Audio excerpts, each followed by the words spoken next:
June নামের এই ছেলেটাকে দেখিয়ে গল্পের শুরু হয়, যার পিয়ানো বাজানোর দক্ষতা ছিল এক কথায় অসাধারণ। মিউজিকের উপর উচ্চশিক্ষা গ্রহণের স্বপ্ন নিয়ে পাড়ি জমিয়েছিল সুদূর জার্মানিতে। সেখানে এক ইন্টারভিউর স্টেজে সে পিয়ানো বাজাচ্ছিল, কিন্তু হঠাৎ করেই এক অজানা ট্রমা তাকে গ্রাস করে বসে। তার বুকে এক তীব্র ব্যথা শুরু হয়, আর সেখানেই অজ্ঞান হয়ে পড়ে। এই একটি ঘটনাই যেন তার মিউজিক ক্যারিয়ারের উপর এক গভীর কালো ছায়া ফেলে দেয়। এরপর সে ফিরে আসে সাউথ কোরিয়াতে। এই পৃথিবীতে আপন বলতে আছে শুধু তার বাবা, যিনি পেশায় একজন কলেজের শিক্ষক। জুন সেই একই কলেজে একজন ট্রান্সফার স্টুডেন্ট হিসেবে ভর্তি হয়। প্রথম দিনেই ক্যাম্পাসে তার পরিচয় হয় হায়ুন নামের এক মিষ্টি মেয়ের সাথে। সে খুব আন্তরিকতার সাথে পুরো ক্যাম্পাস ঘুরিয়ে দেখায়, ক্লাসরুম থেকে শুরু করে লাইব্রেরি সবকিছু চিনিয়ে দেয়। এরপর তারা কলেজের এক পুরনো বিল্ডিং এর সামনে এসে দাঁড়ায়। হায়ুন জানায় খুব দ্রুত এই জরাজীর্ণ বিল্ডিংটা ভেঙে নতুন ভবন তৈরি করা হবে। তখন সেই বিল্ডিং এর ভেতর থেকে ভেসে আসে এক মধুর পিয়ানো সুর। সেই সুরটা এতটাই ম্যাজিক্যাল ছিল যে জুনের পা যেন আপনা আপনি সেদিকে এগিয়ে যায়। হায়ুনকে ধন্যবাদ জানিয়ে একাই সে পুরনো বিল্ডিংটার ভেতর ঢুকে পড়ে। একটা পুরনো পিয়ানো রুমের সামনে এসে দাঁড়ায়। সেখানে গিয়ে দেখতে পায় এক রহস্যময় সুন্দরী মেয়ে পিয়ানোর নিচে ঝুঁকে আছে, যেন সে কিছু একটা খুঁজছে। জুন তার কাছে গিয়ে নিজের পরিচয় দেয় আর মেয়েটির নাম জানতে চায়। মেয়েটি উঠে দাঁড়ায়, তার মুখে এক অদ্ভুত স্নিগ্ধ হাসি। সে মিষ্টি স্বরে বলে, আমার নাম জিয়ং।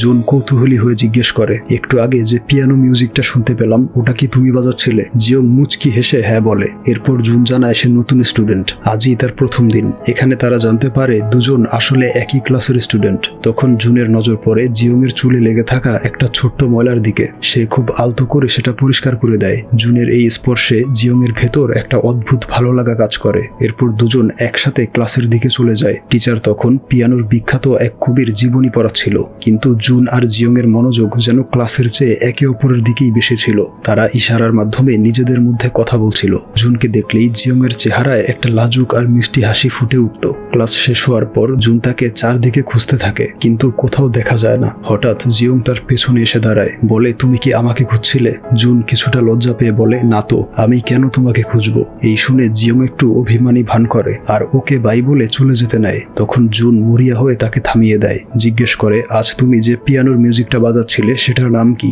জিয়ং তার কাছে এগিয়ে এসে ফিসফিস করে বলে, এটা একটা সিক্রেট, আমি বলতে পারবো না। এই বলে চলে যেতে থাকে। জুন তাকে পেছন থেকে ডাক দেয়, কিন্তু সে দাঁড়ায় না। পাশেই এবার দাঁড়িয়েছিল হায়ুন। সে মনে করে জুন তাকে ডাকছিল, তবে জুন তাকে এড়িয়ে জিয়ং এর সাথে ক্যাম্পাসে হাঁটাহাঁটি করে। তখন জুনের এক বন্ধু এসে তাকে জোর করে ধরে নিয়ে যায় এবং তাকে একটা ম্যাজিক কার্ড তুলতে বলে। এটা দিয়ে নাকি তার মনের অবস্থা বলে দিতে পারবে। জুন একটা কার্ড তুলে। সেই কার্ডে লেখা ছিল জুন প্রথম দেখাতেই কোনো একটা মেয়েকে ভালোবেসে ফেলেছে, আর সেই মেয়েটিও তাকে একইভাবে ভালোবাসে। এই শুনে জুনের মুখে হাসি ফুটে ওঠে। এরপরের ক্লাসে সে মাথা ঘুরিয়ে জিয়ংকে খুঁজতে থাকে। এটা দেখে হায়ুন ভাবে জুন হয়তো তাকেই খুঁজছে। সে জিজ্ঞেস করে, তুমি কি আমাকে খুঁজছো? জুন না বলে দেয়। এর কয়েকদিন পর ক্লাস চলাকালীন সময়ে হায়ুন বারবার আর চোখে জুনের দিকে তাকাচ্ছিল। ব্যাপারটা ক্লাসের টিচার খেয়াল করে হায়ুনের উপর রাগান্বিত হয়। সে তাকে একটা কঠিন প্রশ্ন জিজ্ঞেস করে। হায়ুন যেহেতু পড়ায় মন দেয়নি, সে উত্তরটা দিতে পারছিল না। তখন জুন নিজের হাতে উত্তরটা লিখে দূর থেকে দেখায়। সেটা দেখে হায়ুন অ্যান্সার করে,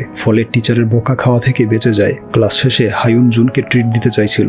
এমন সময় জুন আবারও সেই পিয়ানো বাজানোর শব্দ শুনতে পায়। সে হায়ুনকে জানায় পরে কখনো যাবে। এরপর দৌড়ে সে পুরনো বিল্ডিং এ ছুটে আসে। সেখানে গিয়ে আবারও জিয়ংকে দেখতে পায়। সে মিষ্টি হাসি দিয়ে বলে, কেমন আছো? অনেকদিন পর দেখা হলো। জুন একটু অভিমানী স্বরে জিজ্ঞেস করে, তুমি এতদিন ক্লাসে আসছিলে না কেন?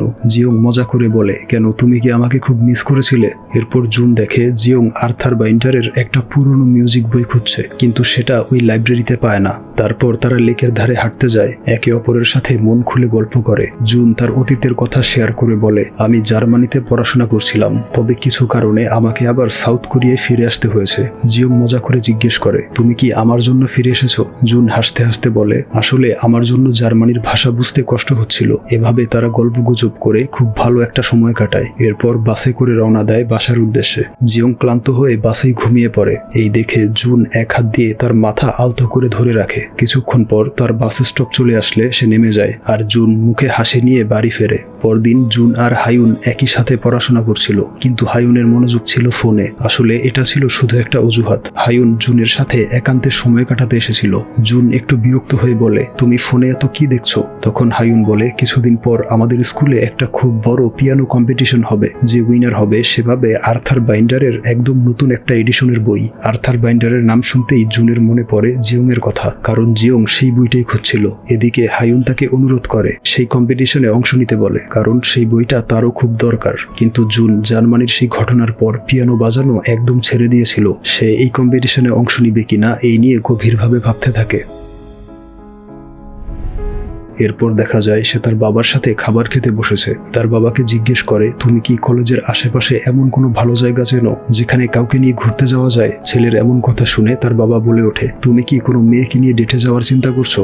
জুন একটু লজ্জা পেয়ে বলে, থাক, তোমাকে আর বলতে হবে না। আসলে তার বাবা ছিল ছেলের সাথে খুবই ফ্রেন্ডলি। পরদিন শহর জুড়ে প্রচন্ড বৃষ্টি নামে। দেখা যায় জিয়ং একা সেই পুরনো পিয়ানো রুমে বসে আছে। বৃষ্টির ফোঁটা তার শরীরে এসে পড়ছিল, তাই সে উঠে জানালা বন্ধ করার চেষ্টা করে, কিন্তু বিল্ডিংটা পুরনো হওয়ায় জানালা জ্যাম হয়ে আছে, কিছুতেই বন্ধ হচ্ছিল না। ঠিক তখনই পেছন থেকে জুন এসে তাকে সাহায্য করে। জুনকে এত কাছে দেখে জিয়ং এর হার্টবিট বেড়ে যায়। এক মুহূর্তের জন্য যেন সবকিছু থেমে গিয়েছিল। সেই বৃষ্টির শব্দের মাঝেও যেন এক নীরবতা নেমে আসে। তারা দেখতে পায় স্টুডেন্টরা নিজেদের ক্রাশের নাম দেয়ালে লিখে রেখেছে। জিয়ং হেসে বলে, আজকের তারিখটা এখানে লিখে দেই। জুন হাসি দিয়ে তার কথায় সম্মতি জানায়। এমন সময় জুনের দুই বন্ধু সেখানে চলে আসে। তারা দূর থেকে দেখে জুন কারো সাথে যেন কথা বলছে। তার এক বন্ধু জানালার পর্দা সরায়, কিন্তু জিয়ংকে সেখানে দেখেও কিছু বলে না। তারা স্বাভাবিক আচরণ করে চলে যায়। এরপর জিয়ং আড়াল থেকে বেরিয়ে আসে। জুন জানতে চায় সে কেন এত ক্লাস মিস করে। সে নিশ্চয়ই কিছু লুকাচ্ছে। জুন মনে করে তার বয়ফ্রেন্ড আছে। জিয়ং বলে, তেমন কিছু না। এই শুনে জুন কিছুটা স্বস্তি পায়। তারপর দুজন মিলে পিয়ানোতে একসাথে একটা ডুয়েট বাজাতে শুরু করে। জার্মানি থেকে আসার পর আজ প্রথমবার জুন পিয়ানো বাজাচ্ছিল, আর এবার বাজানোর সময় তার কোনো অসুবিধা হচ্ছিল না। জিয়ং এর উপস্থিতি যেন তার সব ভয় দূর করে দিয়েছিল। এরপর জুন তাকে নিয়ে সাইকেল রাইডে বের হয়। তাকে পেছনে বসিয়ে পুরো ক্যাম্পাসে ঘুরে বেড়ায়। তারপর জিয়ং তাকে নিয়ে আসে একটা সিডির দোকানে। বলে, এই জায়গাটা আমার খুব পছন্দ, আমি প্রায় সময় এখানে আসি। দুজন ঘুরে ঘুরে সিডিগুলো দেখছিল।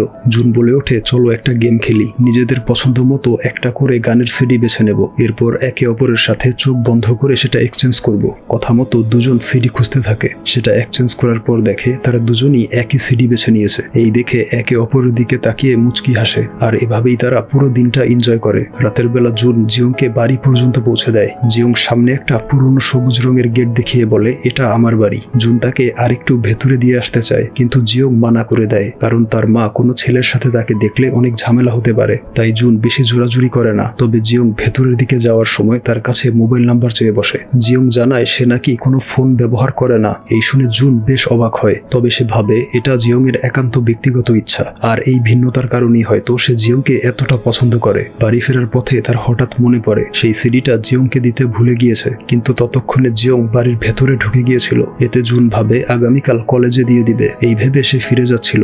এমন সময় দেখা যায় জিয়ং এক দৌড়ে সে বাড়ি থেকে বেরিয়ে যাচ্ছে, কিন্তু জুন সেটা খেয়াল করে না।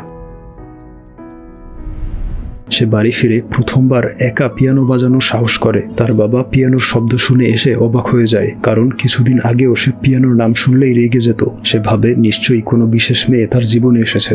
এরপর সে জুনকে 2টা কনসার্টের টিকিট দেয়। বলে, এই শুক্রবার তোমার মায়ের কনসার্ট আছে, অনেক কষ্টে 2টা টিকিট জোগাড় করেছি, তোমার গার্লফ্রেন্ডকে নিয়ে যেও। আসলে জুনের মা কোরিয়ার এক বিখ্যাত পিয়ানিস্ট। জুন যখন অনেক ছোট তখন তার বাবা মায়ের ডিভোর্স হয়ে যায়। তার মা নিজের ক্যারিয়ার আর স্বপ্নকে বেছে নেয়। জুন তার মায়ের এই চলে যাওয়া মন থেকে মেনে নিতে পারেনি। তার হৃদয় একদম ভেঙে পড়েছিল। সেই কষ্টটাই ধীরে ধীরে একটা ট্রমায় রূপ নেয়, আর এই কারণেই সে পিয়ানো বাজাতে গেলে ট্রমায় পড়ে যায়। পরদিন জিয়ংকে তার মায়ের সাথে বাড়ির কাজকর্ম করতে দেখা যায়। তাকে দেখে খুব আনন্দিত লাগছিল। তার এই হাসি দেখে তার মা বুঝতে পারে সে কোনো ছেলের প্রেমে পড়েছে। তাই সে ওই ছেলেটার সাথে দেখা করিয়ে দিতে বলে। প্রথমে জিয়ং এড়িয়ে যাওয়ার চেষ্টা করলেও লাভ হয় না। পরে সত্যিটা স্বীকার করে। এরপর সে স্কুলে চলে আসে। আজকে সে পিয়ানো কম্পিটিশনটা হচ্ছিল। এই কম্পিটিশনে মোট 5টা রাউন্ড। প্রথমে জুনের প্রতিদ্বন্দ্বী এসে একটা কঠিন মিউজিক বাজায়। সবাই খুব মনোযোগ দিয়ে শুনতে থাকে। তারপর জুন সেই একই মিউজিকটা আরো দুর্দান্ত আর নিখুঁতভাবে বাজায়। এতে সবাই একদম মুগ্ধ হয়ে যায়। এভাবে একের পর এক রাউন্ড পেরিয়ে জুন ফাইনালে পৌঁছায়। ফাইনাল রাউন্ডে 2 প্রতিদ্বন্দ্বী একসাথে পিয়ানো বাজায়। এইবার মিউজিকটা ছিল ইতিহাসের অন্যতম সবচেয়ে কঠিন সুর, যা শুধু একজন অভিজ্ঞ শিল্পী বাজাতে পারে। জুনের আঙুলগুলো পিয়ানোতে যেন জাদুর মতো চলছিল। সবাই নিঃশব্দে তার এই মনোমুগ্ধকর মিউজিক শুনতে থাকে। আর সবশেষে জুন সেই কম্পিটিশনে জয়ী হয়। এতে হায়ুন আর জিয়ং দুজনেই অনেক বেশি আনন্দিত ছিল। আর প্রাইজ হিসেবে জুন পায় সেই আর্থার বাইন্ডারের দুর্লভ মিউজিক বইটা। হায়ুন দৌড়ে তার কাছে এসে শুভেচ্ছা জানায় এবং তার প্রশংসা করে, কিন্তু জুন মজা করে বলে, যতই প্রশংসা করো না কেন, এই বইটা তোমাকে দিতে পারবো না। এই শুনে হায়ুন হেসে ওঠে। এইদিকে দূর থেকে জিয়ং তাদের দুজনকে গল্প করতে দেখে খুব কষ্ট পায়। সে অভিমান করে চলে যায়। কিছুক্ষণ পর জুন সেই পুরনো পিয়ানো রুমে অপেক্ষা করে বইটা জিয়ংকে দেওয়ার জন্য, কিন্তু সময় গড়িয়ে রাত হয়ে যায়। তবুও জিয়ং সেখানে আসে না। প্রচন্ড হতাশ হয়ে জুন বাড়ি ফিরে। তার বাবা জিজ্ঞেস করে, কি হয়েছে, তোমাকে এত হতাশ লাগছে কেন? জুন তাকে কিছু জানায় না। পরদিন জিয়ংকে সেই পিয়ানো রুমের জানালার পাশে বসে থাকতে দেখা যায়। সে নিচে তাকিয়ে দেখে সেখানে বড় করে লেখা আছে, আই মিস ইউ জিয়ং। জুন এটা লিখেছিল গতকাল তার অপেক্ষায় বসে থেকে। এমন সময় তার চোখ পড়ে নিচের তলায়। দেখে জুন সেখানে দাঁড়িয়ে আছে। হায়ুন এসে তাকে সাইকেলে ঘুরতে নিয়ে যেতে বলে, কিন্তু জুন তাকে মানা করে। তার নাকি একটু ব্যক্তিগত কাজ আছে। হায়ুন বলে, আজকে তাহলে থাক, কিন্তু পরের বার তোমাকে যেতেই হবে। এরপরেই জিয়ং নিচে নেমে আসে। অভিমানী স্বরে বলে, বাহ, তোমার তো অনেক মেয়ে ফ্যান হয়েছে।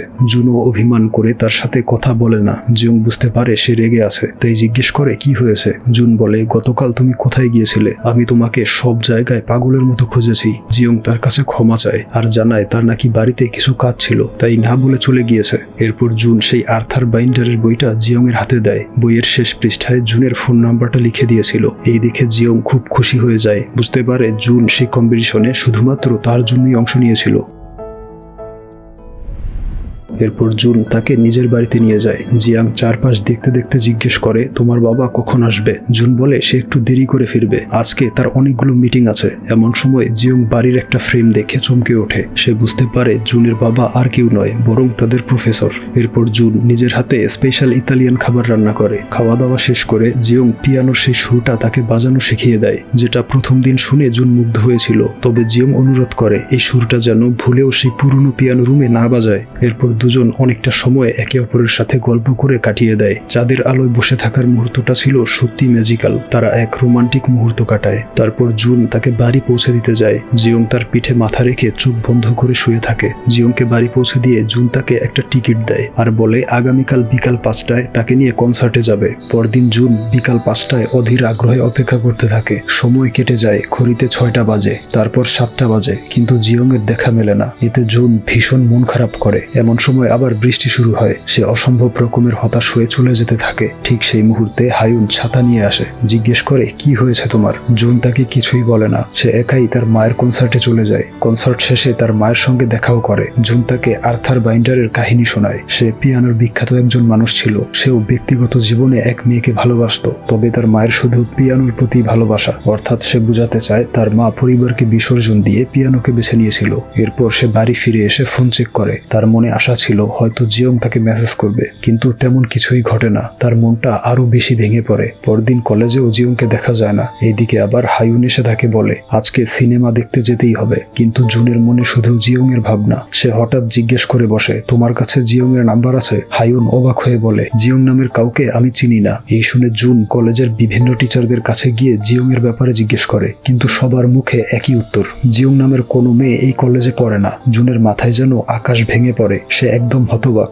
যার সাথে প্রতিদিন দেখা করত, কত সময় একসাথে কাটালো, সে তাহলে কে? এসব প্রশ্ন তার মাথায় ঘুরপাক খেতে শুরু করে। সে পাগলের মতো জিয়ং এর বাড়িতে ছুটে যায়। কলিং বেল বাজালেও কেউ বেরিয়ে আসে না। এরপর কয়েকদিন এভাবেই কেটে যায়। একদিন জুন আর হায়ুন মিউজিক প্র্যাকটিস করছিল। হায়ুন কথার ছলে জানতে চায় সে কাউকে পছন্দ করে কিনা। জুন হ্যাঁ বলে। এখানে হায়ুন আবারও ভুল বোঝে। সে ভাবে জুন হয়তো তার কথাই বলছে। কিছুক্ষণ পর জুন একা বসে মিউজিক শুনছিল। হায়ুন এসে তার পাশে বসে। এরপর তার মনের কথা প্রকাশ করে দেয়। জুনের চোখ তখন দরজার দিকে যায়। জিয়ং বাহির থেকে সবকিছু দেখে ফেলেছিল। সে খুব ভেঙে পড়ে এবং কান্না করতে করতে যাচ্ছিল। জুন তাকে কোনো রকমে থামায়। জিয়ং তখন অঝরে কান্না করছে। জুন তাকে বোঝানোর জন্য প্রাণপণ চেষ্টা করে যায় সে যা দেখেছে তা সত্যি নয়। জিয়ং বলে ওঠে, আমি কলেজ থেকে ড্রপ আউট করছি। এই শুনে জুন অবাক হয়ে বলে, তুমি আমার কাছ থেকে কিছু লুকাচ্ছ?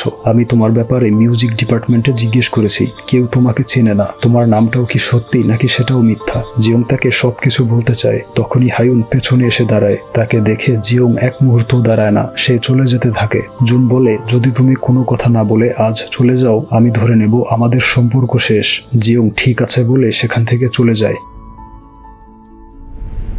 এরপর থেকে জুনের মধ্যে অনেক পরিবর্তন চলে আসে। সবসময় হতাশায় ভুগত, যেন এক আকাশ পরিমাণ বিষণ্ণতা তাকে ঘিরে ধরেছে। সে জিয়ংকে খুব মিস করত, বারবার সেই পুরনো পিয়ানো রুমে যেত, এই আশা নিয়ে হয়তো জিয়ং আবারও তার সামনে এসে দাঁড়াবে। কিন্তু জিয়ংয়ের সাথে আর কখনো তার দেখা হয়নি। এভাবে কয়েক মাস কেটে যায়। একদিন জুন তার ঘরে একা বসেছিল, তখন তার বাবা এসে তার পাশে বসে। ছেলের এই অবস্থা দেখে তিনি সব বুঝতে পারে। বলে, ভালোবাসায় সময়ের গুরুত্ব সবচেয়ে বেশি। যদি ঠিক সময়ে সিদ্ধান্ত নিতে না পারো তাহলে জীবনের অনেক কিছু হাতছাড়া হয়ে যাবে। পরদিন জুন আবার জিয়ংয়ের বাড়িতে গিয়ে কলিং বেল বাজায়। আজও ভেতর থেকে কোনো উত্তর আসে না। তখন সে তাদের কলেজের কনসার্টের একটা টিকিট মেইল বক্সে রেখে আসে। তার এখনো একটা আশা যে হয়তো জিয়ং আসবে তার পারফরমেন্স দেখতে। সে চলে যাওয়ার পর বাড়ির ভেতর থেকে এক বৃদ্ধা বেরিয়ে আসে আর ওই টিকিটগুলো দেখে। কয়েকদিন পরে স্কুলের 70তম প্রতিষ্ঠা বার্ষিকীর অনুষ্ঠান হচ্ছিল। পুরো অডিটোরিয়াম পূর্ণ হয়ে আছে। জুন অর্কেস্ট্রা টিমের সাথে তার সেরা পারফরমেন্স দেওয়ার জন্য প্রস্তুত। জুনের বাবা মাকেও দেখা যায় অডিয়েন্সের ভিড়ে। তার মা এত বছর পর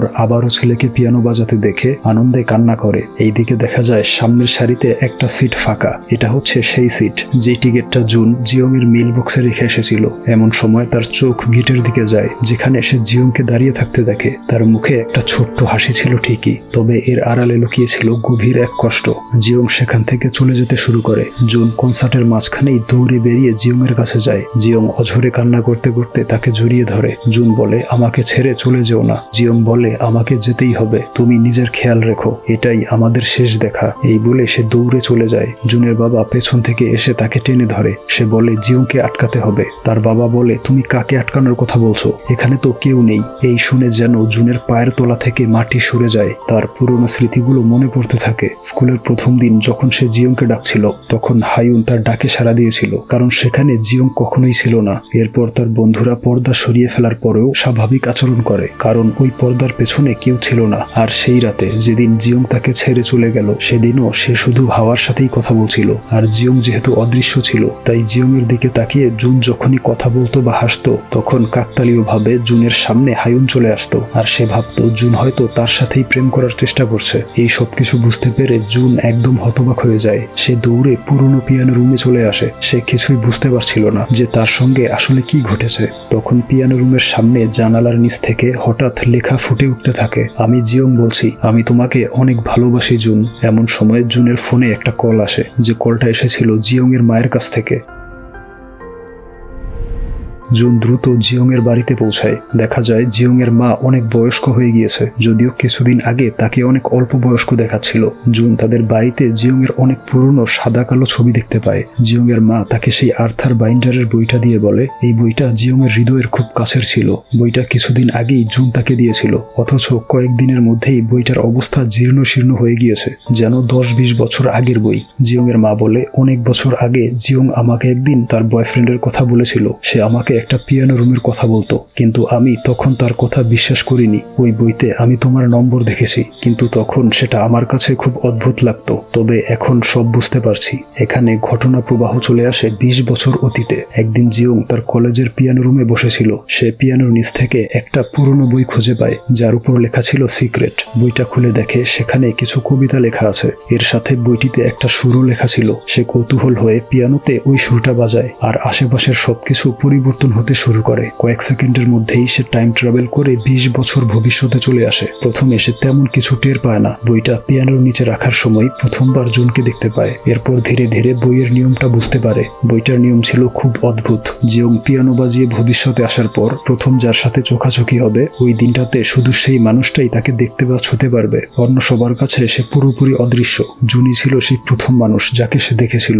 এরপর ধীরে ধীরে তার মধ্যে গভীর ভালোবাসার সূচনা হয়। সে জুনের সাথে দেখা করতে সুর বাজিয়ে ভবিষ্যতে আসতে থাকে, কিন্তু মাঝে মাঝে একটু ভুল হয়ে যেত। অর্থাৎ জিয়ং ভবিষ্যতে এসে অন্য কাউকে দেখে ফেলত। এর জন্য সে একটা উপায় বের করে। ভবিষ্যতে এসেই চোখ বন্ধ করে ক্লাসের দিকে চলে যেত, যেন প্রথম চোখ খুলে সে জুনকে দেখতে পায়। তবে অনেক সময় সেটাও ভুল হয়ে যেত, সে অন্য কাউকে দেখে ফেলত। ফলে সেই দিনটা জুনের সাথে দেখা করতে পারতো না। যেদিন জুনের সাথে কনসার্টে যাওয়ার কথা ছিল, সেদিনও এরকমটাই ঘটেছিল। জিয়ং এর অনেক ইচ্ছা ছিল তার সাথে কনসার্টে যাওয়ার। সে অনেক চেষ্টা করেছিল যেন জুন তাকে দেখতে পায়, কিন্তু সেটা আর সম্ভব হয়নি। সে পুরো দিনটাই জুনের আশেপাশে ছিল, কিন্তু জুন তাকে দেখতে পায় না। এমন সময় হায়ুন এসে ছাতা ধরে, আর এটা দেখে জিওং অসম্ভব কষ্ট পায়। অতীতে ফিরে এসে কান্না করতে থাকে। বুঝতে পারে জুনকে কখনো নিজের করে পাবে না, কারণ সে জানতো সেই বিল্ডিংটা খুব শীঘ্রই ভেঙে ফেলা হবে। এর জন্যই কয়েকদিন সে আর ভবিষ্যতে আসেনি। ভেবেছিল জুনকে ভুলে থাকতে পারবে, কিন্তু একদিন সে আর নিজেকে কন্ট্রোল করতে পারে না। আবারও সেই পিয়ানো বাজিয়ে ভবিষ্যতে চলে আসে, কিন্তু সেখানে গিয়ে জুন আর হায়ুনকে